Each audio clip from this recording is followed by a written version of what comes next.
आदाब और नमस्कार, मैं हूं सुल्तान कुरैशी और आप देख रहे हैं भिवंडी समय न्यूज़। कोरोना वायरस के चलते पूरी भिवंडी में लॉकडाउन रहा और इस लॉकडाउन के चलते पूरी भिवंडी के कारोबार ठप रहे, बंद रहे। यहाँ तक कि किसी को एक पैसे की कोई आमदनी नहीं रही। लोगों के कारोबार बंद रहते लोग बड़े परेशान रहे, क्योंकि लोगों के जेब में फूटी कौड़ी भी नहीं रही। एक तो लोगों की कमाई नहीं रही, ऊपर से लोगों के टोरेंट के बिल, पानी का बिल, घर पट्टी, नल पट्टी और अब एक और आफत सर पे मंडरा रही है, वो है स्कूल की फीस। स्कूल वाले पेरेंट्स पर ये प्रेशर डाल रहे हैं कि वो 3 महीने की फ़ीस स्कूल में जमा कराए, क्योंकि उन्होंने उनके बच्चों को ऑनलाइन पढ़ाई करवाई है। लेकिन एक सरसरी निगाह डालें तो ये पता चलता है कि ऑनलाइन पढ़ाई में सिर्फ 10% ही स्टूडेंट ऐसे थे जिनके पास इंटरनेट था, मोबाइल था और उन लोगों ने ऑनलाइन पढ़ाई की। लेकिन जो 90% लोगों ने पढ़ाई नहीं की, उन बच्चों का क्या? जब उन्होंने पढ़ाई ही नहीं की तो वो फीस क्यों कर दे, और वो भी ऐसे मौके पर जबकि पूरे शहर में महामारी फैली हुई थी, लोगों के कामकाज बिल्कुल बंद थे, किसी की आवक कोई पैसा नहीं था। आइए चलते हैं, सुनते हैं उन सबको जिन्होंने बारी बारी इस जनता की आवाम के लिए, इस जनता के स्टूडेंट्स के पेरेंट्स के लिए, स्कूल के लिए अपनी आवाज़ों को बुलंद किया और क्या कुछ कह रहे हैं वो आवाम की भलाई के लिए। सुनिए। मैं आप मीडिया के साथियों का बहुत धन्यवाद करता हूं कि आज भिवंडी शहर के एक अहम मसले पर आपसे बातचीत कर रहा हूं और आपके माध्यम से भिवंडी शहर के तमाम उन पेरेंट्स को मुखातिब हूं जिनको मैसेज के ज़रिए, फ़ोन के ज़रिए स्कूल से ये मैसेज आ रहा है कि आप फ़ीस जमा करिए। हमारा ये मानना है कि जब पढ़ाई नहीं हो रही है, नो स्कूल नो फीस। और जिन हालात में 6 महीने से भिवंडी के लोग या देश के लोग जिन हालात में रह रहे हैं, जिस तरह से वो ज़िंदगी गुजार रहे हैं, उसमें उनके ऊपर इस तरह का दबाव क्यों बनाया जा रहा है कि उनको फ़ीस देनी पड़े, जबकि पढ़ाई के नाम पे कुछ भी नहीं हो रहा है। मैंने जो रिपोर्ट निकाली है कि 40% लोग माइग्रेट करके दूसरे शहरों में जा चुके हैं जहां उनका अपना आबाई वतन था। बहुत सारे लोग यहाँ पे आए नहीं, अभी तक वापस हैं। तो मोबाइल के नाम पे, ऑनलाइन के नाम पे पढ़ाने का खेल खेला गया है, ड्रामा किया गया है सिर्फ फीस वसूली के नाम पे। मैंने इस मुद्दे को जब उठाया था तो मुझे काफ़ी लोगों का बहुत समर्थन मिला। हमारे NSY के स्टूडेंट यूनियन के अध्यक्ष हैं हमारे रेहान भाई, यूथ कांग्रेस के अध्यक्ष हमारे अरफात भाई और हुजैफ अंसारी साहब युवा नेता और महिला कांग्रेस की अध्यक्ष रेहाना आपा, और इसके अलावा भी बहुत सारे सामाजिक संगठन, बहुत सारे नगर सेवक ने कहा कि ये मुद्दा बहुत अहम है और इस मुद्दे को आप आगे बढ़ाइए। तो मैं आपको बताना चाहता हूँ कि एक स्कूल में तकरीबन छोटी स्कूल, बड़ी स्कूल मिला जुला करके अगर आप एवरेज निकालोगे तो एक स्कूल के अंदर तकरीबन 4 से 5 हज़ार स्टूडेंट्स पढ़ाई करते हैं। आप और जो स्टाफ होता है वो 30, 40, 50 लोगों का स्टाफ होता है। तो क्या आप उनकी पगार देने के लिए आप 6000 स्टूडेंट्स लोगों का जो स्कूल में पढ़ते हैं उन सबसे आप पैसा लोगे कि आप स्टाफ की पगार दीजिएगा? रही बात दूसरी एक चीज़, पुरानी जितनी भी स्कूलें हैं वो लोग बिना डोनेशन के तो आपको बच्चों को स्कूल के अंदर एडमिशन नहीं देते। तो आज उन लोग का जो 20 साल पुरानी स्कूल है, 10 साल पुरानी है, 8 साल पुरानी स्कूल है, उन लोगों के पास 3-4 महीने का ये लोग अपने स्टाफ को पैसा नहीं दे सकते। इतना तबाह व बर्बाद हो गई है स्कूल कि इन लोग अपना 4 महीने का स्टाफ का पैसा नहीं दे सकते। जो इन लोगों ने इतने सारे 6-6 हज़ार स्टूडेंट जो इनके पास पढ़ रहे हैं, सबसे इन लोगों ने डोनेशन लिया गया है। मैंने इस मामले में हमारे जो शिक्षा मंत्री हैं उनको भी मैंने ट्वीट करके माध्यम से उनको जानकारी दी थी कि भिवंडी में इस तरह क्या हो रहा है। उन्होंने उसका नोटिस भी लिया है। आज वो औरंगाबाद में थी तो हमने अपने वहाँ के जिला अध्यक्ष को बोला था कि आप उनसे सवाल करो इस मुद्दे पर। तो उनसे सवाल किया गया कि फीस इस तरह मांगी जा रही है। उन्होंने कहा कि हमने बाकायदा GR निकाला है कि किसी भी को भी फीस के लिए परेशान नहीं किया जाएगा। लेकिन सवाल वहाँ पे आया था कि बात परेशान करने की नहीं है, लोगों के पास पैसे ही नहीं है कि लोग फीस कहाँ से देंगे। और इस पढ़ाई का मैं समझता हूँ कोई मतलब भी नहीं है जिसमें ऑनलाइन मुश्किल से 8 या 10 या 20 बच्चे इनरोल हो रहे हैं। बहुत सारे स्कूल के ऐसे हैं जो खुली नहीं हैं। तो चंद लोगों को पढ़ा करके कुछ लोग जो फीस वसूलने का खेल खेल रहे हैं, हम उसका विरोध करते हैं और हम भिवंडी की आवाम से, जनता से ये अपील करेंगे कि आप कोई भी उनके दबाव में आने का नहीं है, उनको फीस देने का नहीं है।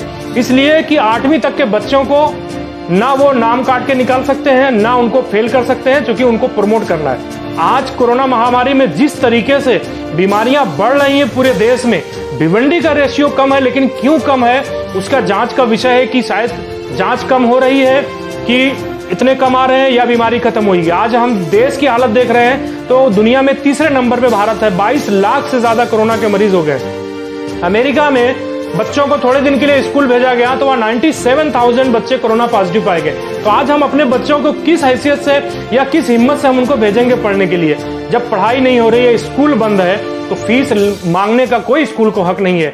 सामने अब मैं ये बात रखना चाहती हूँ कि जिस तरीके से ये ऑनलाइन पढ़ाई की जो स्कूल में बोला गया कि ऑनलाइन बच्चों को पढ़ाएंगे, मैं कहती हूँ जिससे घर में 4 बच्चे 5 बच्चे, एक माँ बच्चों को तैयार करके स्कूल भेज देती थी, उसका होमवर्क करने में ही इतना वो हो जाता, तो पढ़ाई बच्चे क्या करेंगे। ये सरासर गलत है। ये सिर्फ वसूली करने, फीस वसूली करने का ये तरीका है, ये बहुत गलत चीज़ है। और जो गलत तरीके से वसूली करने का ये जो लगाए हैं, इसको हम लोग बर्दाश्त नहीं करेंगे, इसलिए हम लोग इसकी लड़ाई लड़ेंगे। और जो बहुत सारे लोग ऐसा बोले हैं जो स्कूल के जिम्मेदारान कि हमारा 1-1 साल पहले से फीस बाकी है, जैसे 2019 की, ठीक है 2019 की बाकी है, लेकिन 19 में पूरा होते होते ही तो लॉकडाउन लग गया, मार्च में ही लग गया, तो वो फीस नहीं भर पाए। और इस महामारी में तो कई हज़ारों लोगों ने मदद की, लेकिन स्कूल का आज एक भी नहीं सुनने में आया कि कोई स्कूल के लोगों ने किसी गरीब की मदद की हो। मैं कहती हूँ वही मदद ना करते हुए टीचरों को पगार दे देवे ना। आज मैंने अभी कुछ दिन पहले मैंने स्कूल की बुक्स देखा। ये बहुत ही इंपॉर्टेंट चीज़ है कि भिवंडी के, आज भिवंडी की जो जनता है, भिवंडी के अंदर बहुत माइनॉरिटी का शहर है, लूम का शहर है, लोग लूम के ऊपर ही सारी चीज़ें सब लोग कमाते धमाते हैं। लूम सब लॉकडाउन होने की वजह से सारी चीज़ें बंद थी। आज धामन नाके पे, मैं नाम नहीं लूँगा स्कूल का, लेकिन आज धामन नाके पे एक स्कूल के अंदर 350 रुपये की एक किताब दी जा रही है। सिर्फ एक किताब का रेट 350 रुपया है, वो भी MRP बुक्स का नहीं था। उन्होंने MRP का स्टिकर अपने हाथ से चिपका करके उसके ऊपर 350 रुपया दिख दिए। तो एक बुक का बता रहा हूँ, तो ऐसी कई बुक होंगी जो धामन नाके पे। तो वो स्कूल को भी मैं कहना चाहता हूँ कि आप लोग सुधर जाओ। ये काला बाजारी जो आप लोग बुक्स के नाम पे जो कर रहे हो, वो बुक्स के नाम पे काला बाजारी ना करते हुए जो जेन्युइन तरीका है, जो MRP जो कंपनी से आती है, वो कंपनी के MRP पे आप लोगों को बुक्स बेचना चाहिए। लॉकडाउन के समय में पेरेंट्स लोगों को लूटने का काम नहीं करना चाहिए। दूसरी चीज, एक माँ है, अगर वो माँ के अगर 3 बच्चे हैं, अब इन लोग ऑनलाइन बैठाने का काम करते हैं, अब वो माँ को 3 मोबाइल लेना पड़ेगा, एंड्रॉइड फोन, 10-10 हज़ार रुपए का फोन लेगा। तो ये स्कूल का मैनेजमेंट इनको ला करके वो फोन देने वाला है। 10,000 रुपए का जो फोन लेंगे तो ये स्कूल का मैनेजमेंट उनको फोन प्रोवाइड करके देगा कि इनको खरीदना पड़ेगा। तो ये इनको जो ये काला बाजारी जो कर रहे हैं ना बुक्स के नाम पे, ये इनको बंद करना चाहिए। और ये जो ऑनलाइन जो स्टडीज कर रहे हैं, ऑनलाइन के अंदर 10, 12, 13 बच्चे से ज़्यादा रहते नहीं है। मेरे भी बच्चे हैं, हम लोग ने बहुत कुछ देखे हैं, यहीं पले बड़े, यही शहर के अंदर वो हुए। आधे से ज़्यादा शहर के लोग सब चले गए थे यहाँ से गाँव, ये अक्खा शहर जानता है। और इन लोगों को काला बाजारी जो बुक्स के नाम पे जो कर रहे हैं, बहुत ही, वो धामन नाके की स्कूल बहुत ही गलत कर रही है। उन लोगों को काला बाजारी रोकना चाहिए, नहीं तो यूथ कांग्रेस उनके खिलाफ स्कूल के बाहर आकर के धरना देगी। फिर उसके बाद हम लोगों को बोलना नहीं कि क्या हुआ ये सब। वो नाम बताएंगे, सब बताएंगे। इसके बाद में एक प्रेस कॉन्फ्रेंस और होगी। मैं स्कूल का नाम लेकर के उस स्कूल को बदनाम नहीं करना चाहता कि उस स्कूल के अंदर बहुत सारे कई हज़ार स्टूडेंट पढ़ते हैं, उनका उसके ऊपर मुस्तकबिल है। तो वो स्कूल का नाम ना लेते हुए मैं खाली उनको चेतावनी देता हूँ कि उस काला बाजारी बुक्स के नाम पे जो कर रहे हैं, 350 रुपये की जो एक किताब बेच रहे हैं, वो गलत कर रहे हैं। आप लोग सुधर जाइए और जो सही तरीका है वो तरीके पे आप बुक्स बेचिए। जो बुक्स आती थी वो बुक्स के ऊपर, ये नोटबुक नहीं, जो टेक्स्ट बुक आती है उसके ऊपर MRP कंपनी की लिखी हुई आती है, तब हमारे हाथ में आती है, आप सब लोगों को मालूम है। लेकिन वो MRP का टैग लगा करके उसके ऊपर 350 रुपया लिखना, मतलब ये क्या कर रहे हो आप? ये तो एकदम सरासर गलत है। ऐसे इस तरीके से पेरेंट्स लोगों को लूटने का काम नहीं करना चाहिए। अगर आप लोग ये चीज़ बंद नहीं करोगे स्कूल वाले, तो हम लोग स्कूल के बाहर आकर के धरना देंगे। के मुताबिक जो स्कूल के बाद जो फंड रिजर्व होते हैं, अभी आप एक छोटा सा कैलकुलेशन बताऊंगा मैं। एक स्कूल में अगर 2,500 बच्चे पढ़ते हैं और एक बच्चे की एवरेज फीस बोल रहा हूँ 500 रुपीज़ है पर मंथ, तो आप कैलकुलेशन कर लो कितने फीस हुई महीने की। 12.5 लाख रुपये उनको फीस आ रही है एक महीने की। साल की हो गई कितनी, 1.5 करोड़ रुपया। तो वो जो फंड होता है, पैसा जो आता है, उसमें तो ये तो पूरा तो यूटिलाइज हो जाता है साल भर में।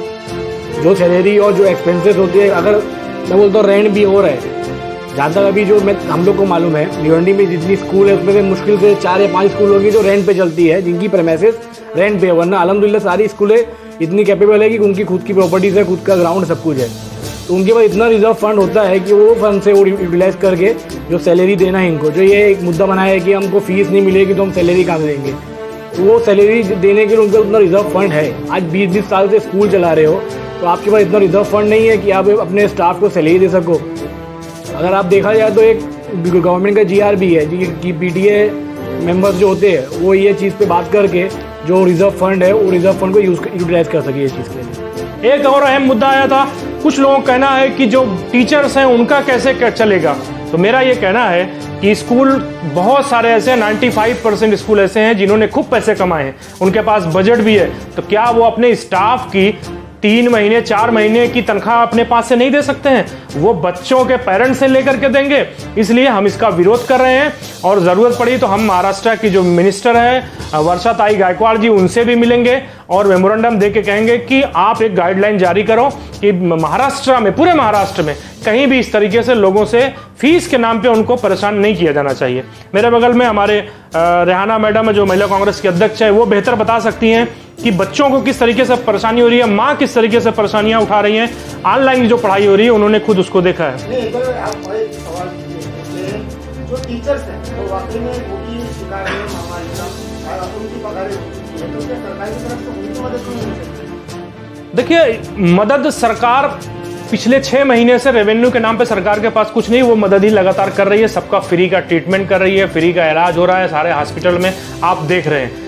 रही बात स्कूल की, तो ये जितने स्कूल की बात हो रही है, जिनका मैं नाम लेके किसी का बदनाम नहीं करना है, लेकिन सारे स्कूल पैसे कमाए हुए मोटे मैनेजमेंट है, तो क्या वो अपने स्टाफ का 2-4 महीने की तनख्वाह नहीं दे सकते हैं? मेरा ये सवाल है। यही बात सरकार से मांग की तो बिल्कुल हम सरकार से डिमांड करेंगे कि अगर कोई ऐसा स्कूल है जिनके पास बजट नहीं है, फंड नहीं है, सबकी ऑडिट रिपोर्ट रहती है सरकार के पास, तो बिल्कुल सरकार से मदद मांगी जाएगी, लेकिन पेरेंट्स को परेशान न किया जाए। No school no fees, no income no school no fees, no income no school no fees. जय हिंद।